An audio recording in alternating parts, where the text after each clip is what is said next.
Duplo Expresso. Eu fiz um pedido especial para Lejane Mirhan 2 vezes, Brasil. Ele não queria, estava meio, né? Ainda falou, com esse constrange vai me dar problema aqui e tal. Mas ele se disponibilizou a falar, Carlos Krebs, sobre algo interessantíssimo, que é a fé Bahá'í. Muito possivelmente você que está nos vendo aí não tenha nunca ouvido falar, porque é uma fé muito minoritária. Se tiver 1 milhão, 2 milhões no mundo, é muito. Mas ela tem interessantíssimas conexões políticas e ela é muitas vezes associada ao Deep State americano, ao sionismo de Israel e ao longo da história, não é de hoje não.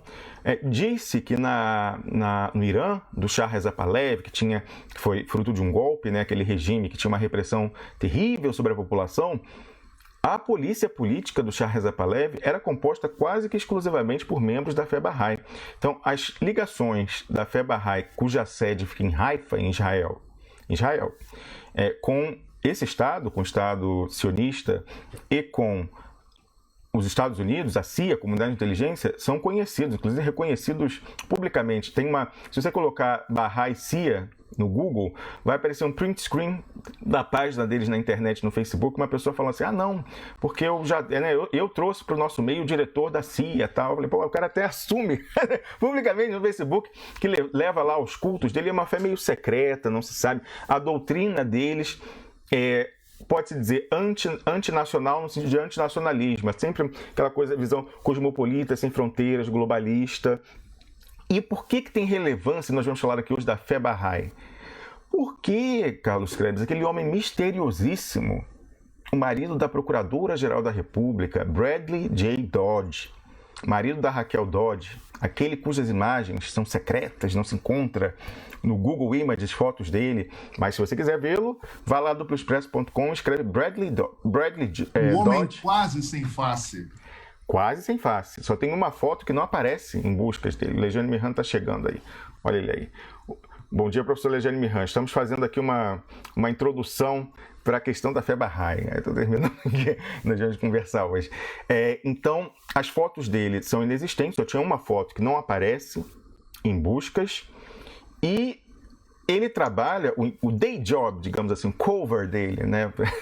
O trabalho ostensivo, digamos assim, dele é na Escola das Nações em Brasília, que pertence à fé Bahá'í. Aí você fala assim, poxa, uma fé tão minoritária, sem nenhuma representatividade no Brasil, tem uma escola na capital da República? Tem. Mas melhor que isso, sabe quem são os alunos dessa escolinha? Onde o Bradley Dodge é algo como coordenador acadêmico, alguma coisa assim? O Michelzinho, filho do presidente da República, o Jucazinho, filho do Jucá, e diversos outros filhos de autoridades são educados nesse local.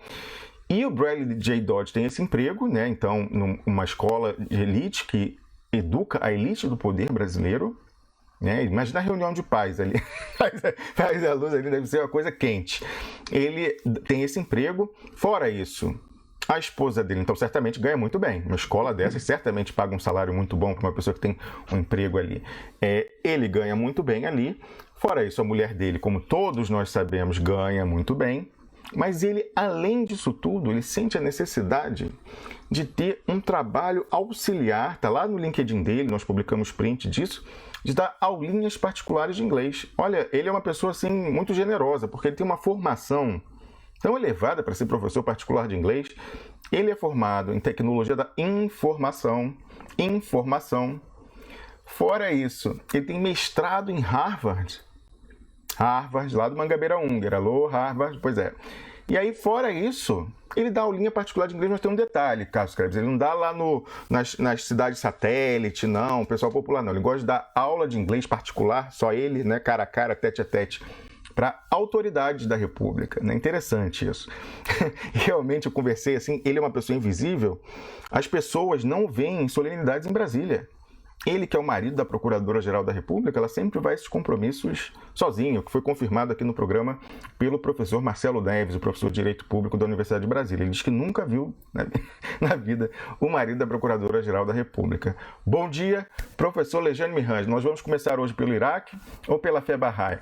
Não, nós podemos pegar, já que você estava já falando da fé Bahá'í, eu não estudo a fé Bahá'í, mas ontem tive, assim, conversei com 2 ou 3 amigos iranianos, pessoal aí muçulmano, né, e aí trocamos algumas ideias, né, e aí quero falar, vamos então começar por isso, depois eu concluo o Irã, né, o Iraque. O Iraque falta pouco para nós concluirmos, que é falar um pouco o que levou à segunda agressão em 2003, as condições políticas do mundo que tinham se modificado em relação à primeira de 91, e aí falar um pouco do Iraque atual, que também não vai nos tomar muito tempo, né? Bom, essa fé Bahá'í, aqueles que estudam religiões, aqueles que você pode fazer pesquisa no Google em vários sites, eles são considerados uma religião, né? Eu não quero entrar aqui no mérito se são ou não, mas alguns estudiosos classificam como seita, né? Bom, mas também antes de falar um pouco dessa fé, a origem, 1840, 50, né? Século XIX, é preciso dizer o seguinte: por que ela surge na Pérsia, né? No Irã atual? Os xiitas, a gente sempre fala em 4 califas, eu falei isso aqui várias vezes, né? Os xiitas não reconhecem os primeiros 3 califas, né? Omar, Abu Bakr, Omar, Othman, né? Não reconhecem, apenas os sunitas. Eles sempre disseram que só 25 anos depois da morte de Maomé é que o verdadeiro califa, o verdadeiro sucessor de Maomé, que foi Ali, é que poderia, então, ser considerado o primeiro e único califa, na verdade, né? Então, aí já tem uma divergência histórica. No entanto, há uma outra divergência. Esse problema, eles chamam de, aquele que é o sucessor do Maomé, eles chamam de imã. Imã é uma espécie, não sei se podemos usar, eles não usam essa comparação, mas o Papa é a maior autoridade, né, abaixo de Jesus, abaixo de Deus na Terra, né? O imã é isso, né? Mas não é um profeta também, porque profeta foi o último, que foi Muhammad, Maomé, né? E os xiitas reconhecem 12 imãs. O mais interessante, eu não tenho a data precisa aqui, mas você põe uma média de vida aí de 40, 50 anos na época, o 12º imã, ele desapareceu, né? São esses, vamos dizer, mitos, lendas. Claro que os xiitas entendem isso como absolutamente verdade. Ele está vivo até os dias atuais. Eles dizem assim, ele está entre nós, né? Eles chamam então de imã oculto, 12º, Mahdi, né? Então é preciso fazer essa introdução aqui. Qual é o papel desse imã oculto, né? E ele disse isso antes de desaparecer, que ele voltará um dia, né? É um mito parecido assim com o que também Jesus fala, né? Na volta, etc. E olha só o entrelaçamento das religiões aqui, né? O Islã não reconhece Jesus como filho de Deus, mas como um dos profetas. Eles reconhecem 25 profetas, está lá no Alcorão. O primeiro foi Adão, né? É um dos profetas, e o 25º e último é Maomé. Ninguém mais pode se apresentar como profeta depois disso. Eu estou dizendo isso também para mostrar o grande problema que essa fé Bahá'í criou, né? Lá na época da sua fundação, né? Mas veja, e aí esse imã, antes de desaparecer, ele dizia assim: eu voltarei, né? E governarei o mundo junto com Jesus Cristo. Então aí você vê o tamanho também da polêmica, porque os cristãos falam assim: oh, imagina que Jesus, que é Deus, vai precisar de um humano para governar o mundo com ele. Muito bem. Então, dito isso, o fundador dessa não era ainda chamado fé Bahá'í, né? O fundador era um cidadão chamado Sayyid Ali Muhammad. Em 1844, olha o problema, ele começou a se apresentar como Bab. Bab, em árabe, significa porta da ligação com a divindade. Mas o que foi pior do que isso? Não só se apresentou como Bab, ele disse assim: eu sou o imã oculto, eu voltei. Então, e aí, claro, as religiões produzem isso, dizem que Israel tem a síndrome lá de Jerusalém, que tem tratamentos lá. o que tem de pessoas que se dizem assim, olha, eu sou Jesus e eu voltei. Né? O Brasil tem um, acho que chama Iri Cristo, né? Então, esse cara que a fé, o Islã, na Pérsia, né, no Irã, era bastante forte, e ele seguramente foi perseguido e foi martirizado em 1850. Ele entrou num pelotão lá de fuzilamento, mas ele adquiriu seguidores. E o grande seguidor, que aí vamos dizer, o fundador da chamada fé Bahá'í, o nome do cidadão é o nome persa, que não é comum entre nós, é Baha'u'lláh, né? Ele nasce em 17 e morre em 1892. Esse cara edifica a fé Bahá'í, né? Que aí ele se constrói como religião. Mas, meu amigo, para não piorar as coisas, esse cidadão começa a se proclamar não o imã, mas aquele escolhido e prometido por todos e um novo profeta, e diz que Maomé não foi útil. Olha o tamanho do problema, então, que esse cidadão acabou criando. Evidente que foi expulso, fez peregrinação no mundo e foi cair aonde? Foi cair numa cidade que hoje chama Haifa, na Palestina, né? Que hoje é Israel, e lá é o centro mundial dessa chamada fé Bahá'í. Bom, até aí, vamos dizer, não tem problema, cada um tem o direito de criar. No próprio cristianismo, quantos cismas aconteceram, né? Em 1050 foi o primeiro, né? Da cisão com Roma, da ortodoxia, depois 1453 os turcos tomam lá Constantinopla, enfim. E depois, no começo de 1517, aí veio Calvino, Lutero, tem muitas cismas. Mas não dá para dizer que isso é um cisma do Islã, né? Na verdade, o Islã, aparentemente, pelo tudo que eu estudei do Islã até hoje, estudo razoavelmente, não há grandes cismas no Islã, né? O que existe são essas duas grandes correntes internas, xiita, mas eles reconhecem o mesmo Corão, diferente dessas as versões bíblicas que existem entre esses cismas são diferentes entre eles, né? Bom, mas aí só para concluir, né? Como ele escolhe Israel, era Palestina na época, como sede de propagação dessas suas ideias religiosas, vamos dizer assim, para quem acredita, eles mantêm. A Palestina era ocupada porque o filho dele, né, que dá a sequência na sua religião.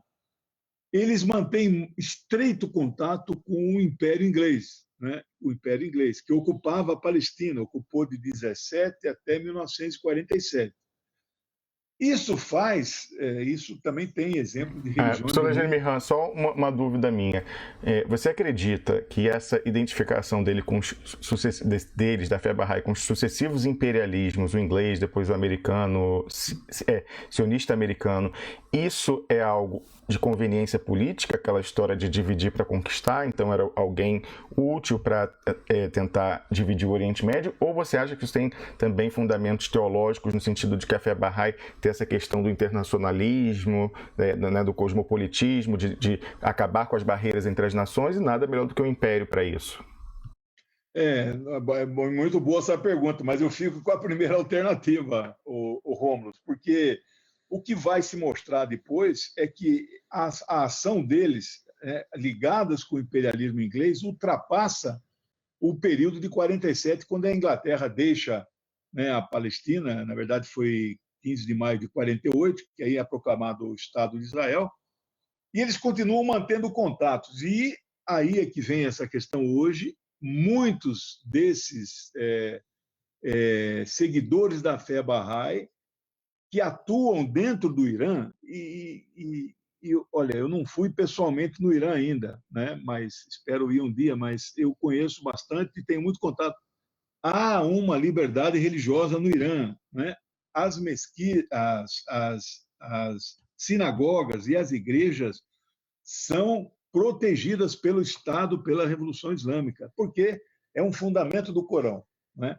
Agora, aí você fala, não, a fé Bahá'í lá no Irã, ela é perseguida. O que acontece é que muitos desses seguidores desta fé, por causa desse passado de contato com o Império Inglês, eles se tornam agentes mas não só do Império Inglês, também depois mantém contato com os Estados Unidos. E aí, meu amigo, como nós vimos no comentário passado, em política internacional, em geopolítica, você não tem amizades, você tem interesses, né? E os Estados Unidos têm todo o interesse em que essa fé Bahá'í se propague, entre aspas, né? Eles precisam se sentir perseguidos no Irã. O Irã não persegue religiosos. O que acontece é que o Irã tem leis, o Irã tem Constituição, como o Brasil tem lei, tem Constituição. Se alguém aqui se dispõe a descumprir a lei, aliás, o que nós estamos vendo de juízes descumprindo a lei e a Constituição, né, são fora da lei, né? E aí eles têm que, né, pagar, ou então você altera a lei. Esses caras no Irã, eles subvertem a legislação, eles enfrentam o governo no sentido da sua desestabilização. Então, são agentes, né? Aí você fala, bom, mas isso não é muito comprovado e tal. Eu não quero aqui tomar muito tempo, mas há uma farta documentação de ligações desses caras com a CIA, não mais com... Já a Inglaterra hoje já não joga papel, eles hoje têm ligações diretas com a CIA. Bom, mas o principal é o seguinte, para se apresentar como religião, eles têm que falar em Deus, eles são monoteístas, né? Então eles trabalham com as tais 3 unidades, né? Unidade de Deus, unidade da religião e unidade de toda a humanidade. Então, esses são os grandes princípios. Eu respeito como todas as religiões, mas no caso específico do Irã, eu tenho sempre um pé atrás, porque eu acho que essa fé... Aí eu perdi essa sua fala aí da escola que eles mantêm em Brasília, como eles são poderosos. Se você entrar nos sites por aí, você vai ver o poder deles no mundo inteiro, os templos luxuosos que eles têm, né? E aí eu não sabia que eles mantêm uma escola em Brasília, né? Perdi aí a sua exposição, e onde estudam filhos de gente aí que, né, participou, inclusive, do golpe de 2016. Mas é isso, Rômulo. Espero ter Muito ajudado obrigado, aí. Lejane. Muito obrigado. Você mais que atendeu às expectativas. Obrigado, Eu só queria obrigado. complementar, professor, que eu andei lendo que essa seria uma religião sem rituais, sem cultos, que não tem clero, que não tem dogmas. Isso, no fim das contas, facilita muito uma atuação política, né, ou um uso político dentro de diferentes contextos e com diferentes intenções. Ô, Carlos Krebs, só complementando o seu comentário. Isso, na verdade, diz respeito, que eles dizem que não tem, porque são desconhecidos. É um caráter secreto, meio de seita, como colocou o Lejane, que não há uma publicidade sobre realmente a questão litúrgica, as questões, né, dos ensinamentos, tal, não é algo público, é uma sociedade secreta, digamos assim. Muito bem. Um dia nós vamos, vocês não pediram, mas nós vamos comentar um grupo de judeus ortodoxos, que ortodoxos são aqueles que usam as trancinhas, né, e chapéu preto, chamado Naturei Karta. Não sei se vocês já ouviram falar, mas eles são radicalmente anti-Israel. Eles usam as vestimentas palestinas, eles estão ao lado dos palestinos. Olha, esse aí é um assunto que um dia nós vamos comentar. Eu lembro deles indo encontrar o Ahmadinejad, na época que o Ahmadinejad falou que ia empurrar eles para o mar. Eu lembro desse pessoal. Isso para Israel cai que nem uma bomba, mas nós vamos falar isso. Duplo Expresso.